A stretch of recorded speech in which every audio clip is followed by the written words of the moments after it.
All right, Unit 3, Lesson 10. So today we're going to be looking at evaluating some functions. So this is some complicated language, but at the end of the day, it's really not that hard to understand. It says let x equal the set of 0, 1, 2, 3, 4, and 5, which we have labeled out here in this table. And then it says complete the following table using the definition of f, where f is a function that maps each x to a y. Okay. And then here is basically the rule.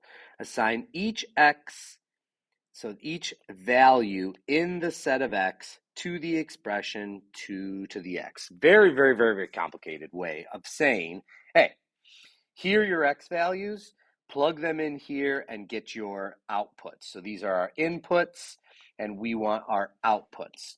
So it's very simple. So the first one would be where x is 0, we're going to plug in 0 for x. So this is going to be 2 to the 0 power, which is 1.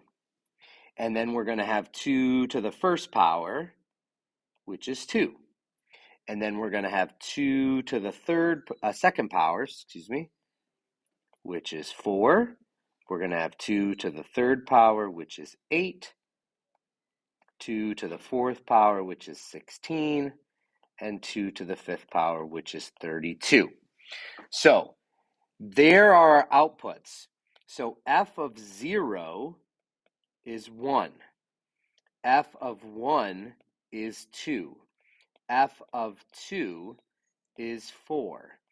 F of 3 is 8. F of 4 is 16.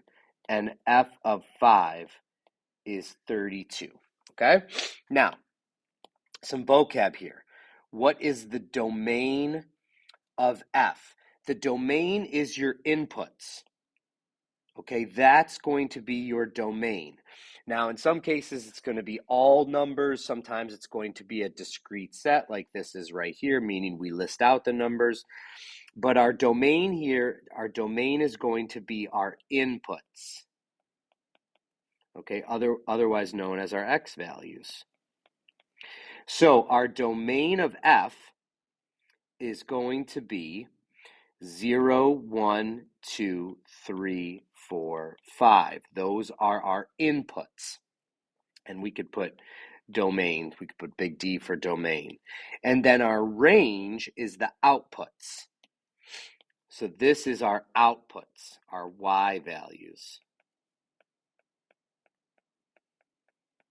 So our range in this case is going to be what are the outputs when we input our domain values? Well, we know that now. We know that it's 1, 2, 4, 8, 16, 32. There's our ranges. So when it says write f as a function of x, this is what you're going to see 99% of the time. This is how we would write our functions. Our function is f of x. So the function, well, here, let's write out the whole thing and then we'll dissect it. So f of x equals